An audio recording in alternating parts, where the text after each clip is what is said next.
Bihar elections की बात करेंगे जिसमें अनएक्सपेक्टेडली लैंडस्लाइड कामयाबी ली है बीजेपी ने। वो नमकीन वाली बात।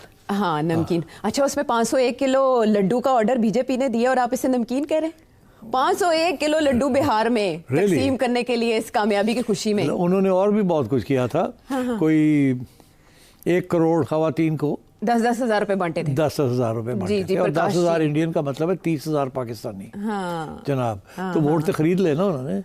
इसीलिए वो खवातीन का जो वोटर टर्नआउट था वो मर्दों से ज्यादा था। Yes, no doubt, for the first time yes देखने में आया। और उन्होंने तो बड़ा जबरदस्त किया है। इनको भी चाहिए पीपल पार्टी वालों को कि बेनजीर इनकम सपोर्ट प्रोग्राम अपने हाथ में ले लें, प्रोविंशियल ले लें और वहाँ लंबे पैसे खर्च करें।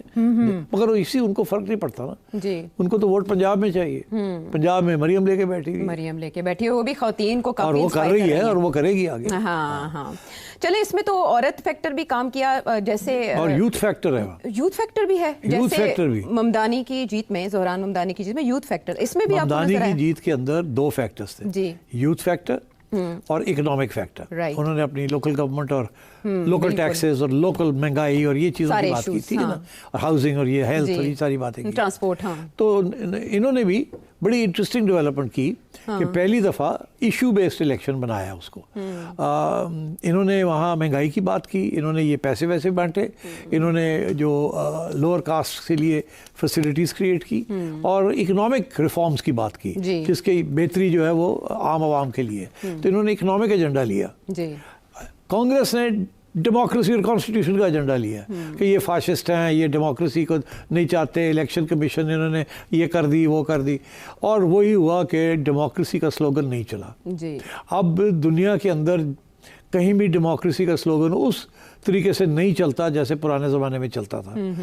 ठीक, पाकिस्तान में भी नहीं चल रहा, और अब पाकिस्तान में भी नहीं चल रहा। हमने देख ही लिया ना कि क्या हुआ है। और लोग जो हैं वो कह रहे हैं रोटी पानी की गल करो, इवन इन एडवांस कंट्रीज रोटी पानी की बात करें। तो ये जो है ना, बीजेपी ने बहुत सोच के साथ अपना एजेंडा सारा शिफ्ट कर दिया। हिंदुत्व के ऊपर भी उन्होंने इस दफा जोर नहीं डाला।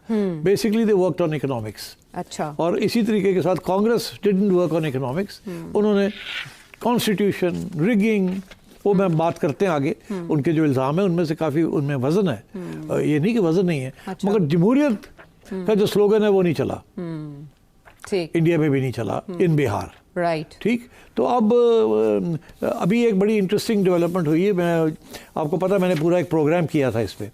जैसे मैंने कहा था कि जमहूरियत सारी दुनिया में डिक्लाइन कर रही है और लोग उसकी अहमियत गिर रही है।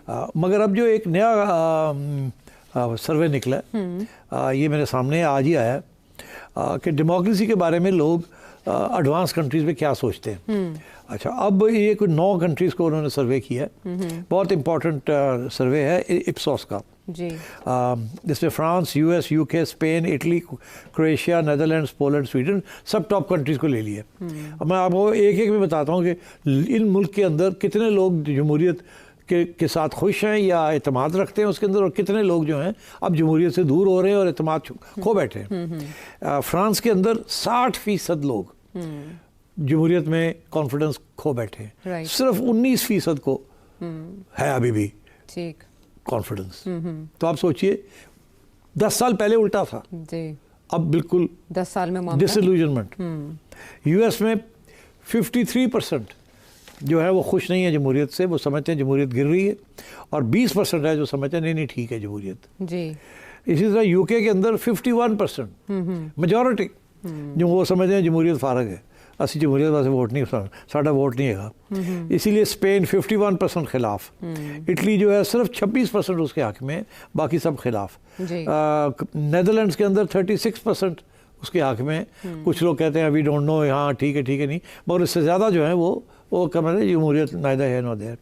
पोलैंड, स्वीडन में 65% लोग अभी भी, ये एक मुल्क है सिर्फ जहाँ अभी भी वो समझते हैं कि जमहूरियत जो है इट्स इम्पोर्टेंट, क्योंकि वहाँ चल रही है, वहाँ लोकल गवर्नमेंट चल रही है, वहाँ करप्शन नहीं है, वहाँ डिलीवरी हो रही है, वेलफेयर स्टेट वेल डन। तो ये सबक सीखना चाहिए ना सबको। नरेंद्र मोदी ने सीख लिया है कि भाई हिंदुत्व ज़्यादा वोट सी ना वो हो गया, वो फर्क है हूँ, असि जो करना सी कर लिया। ठीक, इसीलिए इस दफा जो बम फटे उन्होंने पाकिस्तान का नाम नहीं लिया, उसके और भी इम्प्लीकेशन है जी जी, मगर ये भी है कि यार ऐसा उनका खास है माइलेज कोई नहीं इधर, ठीक है ना। तो अब वो माइलेज निकाली उन्होंने इकोनॉमिक्स के ऊपर, तो अब इसी बेसिस के ऊपर वो अब अपनी आगे की जो उसके जो रह गए हैं, he will build his political base on the basis of economic reforms. तो यूपी और आसाम और उधर मगरबी बंगाल में अब वो ज़्यादा एग्रेसिवली जाएंगे, और क्या वहाँ पे ये बिल्कुल वहाँ भी इकोनॉमिक एजेंडा लेके जाएंगे। वो देखेंगे कौन सी क्लासेस जो हैं उनको तकलीफ है, कोई ना कोई उनके लिए कुछ करने की वादे करेंगे। यार वादे करने में तो कोई हर्ज नहीं है ना, हाँ, ख्वाब दिखाने में तो कोई हर्ज नहीं है। लेकिन इन्होंने जो वहाँ के लोकल रहनुमा को अपने साथ मिलाया, जो मुकामी नब्ज से आगाह थे, ये कितना बड़ा कार्ड ये होता है, बिकॉज इसी उसके बगैर मेजॉरिटी नहीं मिलती। ये जो इतनी बड़ी जो रियासतें होती हैं, स्टेट्स होती हैं, काफ़ी स्प्लिंटरिज्म होती है, वहाँ कास्ट का सिस्टम है, लेफ्ट है, राइट है, इस किस्म की चीज़ें हैं। पाकिस्तान जैसी जगह नहीं है वो, सो वहाँ मुख्तलिफ किस्म की आइडियोलॉजीज भी चलती रही हैं। फिर कास्ट सिस्टम और लोअर कास्ट का बहुत बड़ा, जिसे शेड्यूल्ड कास्ट कहते हैं, ये बहुत बड़ा वजन है इन चीज़ों का। और फिर कई कई नेशनलिज्म भी बड़ी है। बंगाल में for example the likelihood is कि बंगाल में वो बंगाली पार्टी के लिए करेंगे रादर देन, ठीक। तो आई थिंक हर जगह पे फर्क है, but I think the economic agenda will be prominent now, सबसे आगे यही करेंगे। ठीक है। अब इस जीत के बारे में सर्वेस तो ऐसे नहीं थे, और हम भी शो में बहुत दफ़ा बात कर चुके थे कि मई के बाद, और स्पेशली जो टैरिफ की बम्बार्डमेंट हुई है उसके बाद, नरेंद्र मोदी की मकबूलियत पे काफ़ी फ़र्क पड़ा, और वो वैसे मकबूल नहीं रहे, तो बिहार के इंतखाबात के लिए उन्हें कोई एडवेंचर करना पड़ सकता है या फॉल्स फ्लैग करना पड़ सकता है। तो वो ऑपरेशन सिंदूर जो वो जारी रखे हुए थे और कह रहे थे उस पर पॉज है, इस कामयाबी के बाद वो पॉज कहीं हटा तो नहीं देंगे, और पाकिस्तान के बारे में उनकी पॉलिसी चेंज हो सकती है इसके बाद? नहीं, मैं नहीं समझता कोई खास चेंज होगी, बस वो थोड़ा लो की रखेंगे कि उन्हें पता है समदूर 2 तो होना नहीं है उसको, और इसीलिए इस दफ़ा पाकिस्तान का नाम नहीं लिया उन्होंने। तो अगर ले लेते तो फिर कुछ करना पड़ता। हाँ। तो इसलिए उन्होंने इशारा यही किया कि टेररिज्म है, मगर ये नहीं कहा कि पाकिस्तान। द मिनट अब वो पाकिस्तान कहेंगे तो फिर ये तवक्को की जाएगी, चलो फिर करो, कुछ करके दिखाओ। तो इसीलिए वो अब इधर आएंगे नहीं। तो ये अच्छी बात है कि द इजराइलाइज दिस कि ये एस्केलेटरी लड़ेंगे, लड़ाई होगी तो हम भी करेंगे कुछ, तो फिर वो करेंगे, फिर हम करेंगे, तो कहीं और पहुंच जाएंगे। हाँ। मशरूम क्लाउड की तरफ पहुंचेंगे हम। अच्छा, तो इसलिए मगर ये इसमें जो इल्ज़ाम लगे हैं उनके ऊपर बड़े इंपॉर्टेंट है। हाँ। ये मुझे पाकिस्तान याद आ रहा है, रिगिंग के ना। हाँ, ये इंडिया में आमतौर पर ऐसे इल्ज़ाम नहीं लगते। हाँ। सबसे पहले तो ये कहा जाता था कि इंडिया की election commission is an exemplary या एग्जाम्पलरी, आज़ाद है। यहाँ तक 2 Indian chief election commissioners Pakistan भी आए थे, इनमें से एक की मैंने इंटरव्यू भी की थी ज़ाती तौर पे, पर्सनली 1-on-1, और उन्होंने बताया था कि वहाँ कैसे होता है, कैसे नहीं होता, और ब्यूरोक्रेसी करती है वहाँ। ना कोई इंटरिम गवर्नमेंट होती है, ना कोई सियासी लोग होते हैं, वो ब्यूरोक्रेट्स जो हैं वो न्यूट्रल होते हैं।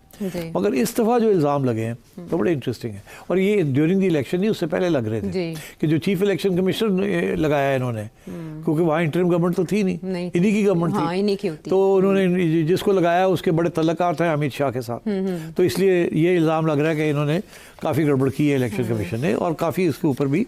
फिर ये वोट बाइंग का, जो वोट खरीदे गए हैं, वो तो पता लगा ना कि 10,000 इंडियन रुपीस जो हैं वो उन्होंने खवातीन को दिए और वो जीती हैं।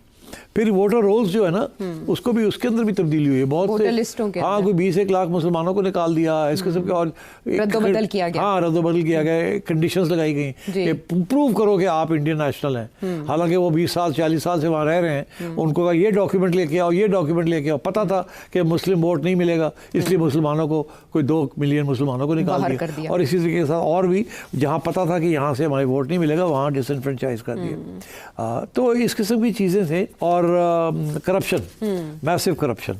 बट सबसे इम्पोर्टेंट बात ये थी कि कहते हैं कि 250 सीटों में से 50 से ज़्यादा सीटें ऐसी थी जहाँ 1000-2000 वोट का फ़र्क था सिर्फ। अच्छा। और शायद इससे ज़्यादा थी जहाँ 5000 से कम का वोट था। तो इशारा ये है कि यहाँ छोटी मोटी रिगिंग के साथ आप 2-3 हज़ार वोट तो कैसे आसानी से कर लेते हैं ना। ये तो 130 मिलियन की आबादी, 13 करोड़ की तो आबादी है, 13 करोड़ की आबादी है, और आप सोचिए उसमें से 68% टर्नआउट हुआ है। अच्छा एनएस, इससे पहले आप ये प्रेडिक्ट कर चुके हैं कि अगली बार नरेंद्र मोदी नहीं आएंगे, अगले इलेक्शंस में कामयाबी नहीं होगी आगे की। तो इस कमबैक के बाद आप समझते हैं कि आने वाले इलेक्शन में भी मुकाबला टफ होगा? It's too early for that। आगे क्या होते जाता है, 4 साल पड़े हैं अभी। राइट। Anything can happen. सही है, लेकिन बड़ा अच्छा कमबैक किया, और उसके लिए नरेंद्र मोदी ने जो अपनी विजडम है वो बहुत अच्छे तरीके से इस्तेमाल की, और उन्होंने वो सारे फैक्टर्स कैश करवाए जो वहाँ इस्तेमाल हो सकते थे, बिहार के इलेक्शंस पर असरअंदाज हो सकते थे। वापस आते हैं ब्रेक के बाद।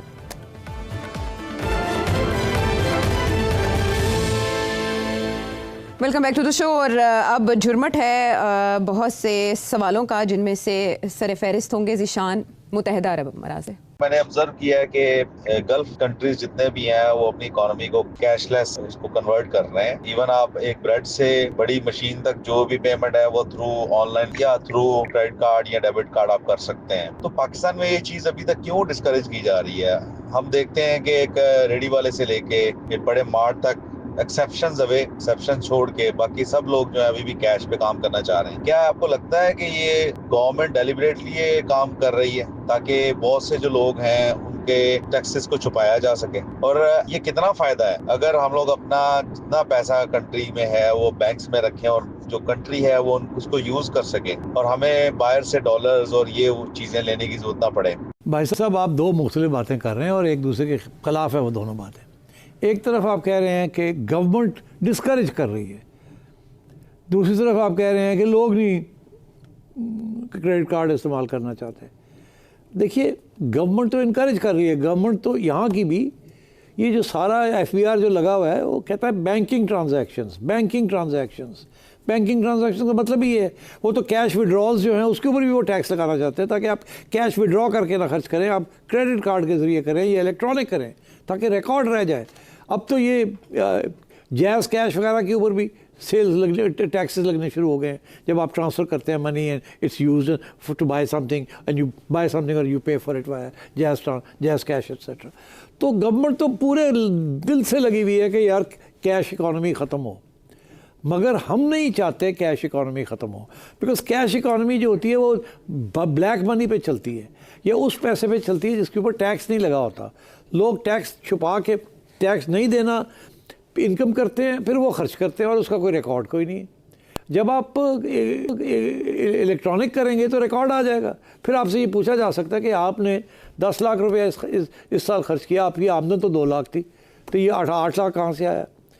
तो रिकॉर्ड आ जाता ना। इसलिए ये पाकिस्तान की सबसे बड़ी, और इंडिया और इस किस्म के जो मुल्क हैं वहाँ सबसे बड़ा प्रॉब्लम ये है कि कैश इकॉनमीज़ हैं और रेजिस्टेंस आवाम से आ रही है, पब्लिक से आ रही है, और वो उन लोगों से आ रही है जो टैक्स नहीं देना चाहते या देते नहीं हैं। सो आई थिंक ये थोड़ा सा अपने रुख को सही कर लें। गवर्नमेंट चाहती है कि कैश इकॉनमी ना हो, और UK में और यूरोप में वहाँ उन्होंने तो 80% 90% कैश इकॉनमी ख़त्म कर दी। अब UK में फॉर एग्ज़ाम्पल वो कहते हैं आपने अगर बैंक से पैसे विड्रॉ करने हैं तो वो भी 500 पाउंड से ऊपर अगर आप जाके वहाँ से विड्रॉ करते हैं अपने अकाउंट से तो वो 4 सवाल पूछते हैं। या आप जाके वहाँ डिपॉजिट करना चाहते हैं, अगर आप कारोबारी लोग हैं तो फिर वो आपके बिजनेस अकाउंट में तो वो चली जाएगी, मगर पर्सनल अकाउंट में अगर आप कोई पैसे डिपॉजिट करेंगे वो पूछते हैं ये कहाँ से आए हैं पैसे।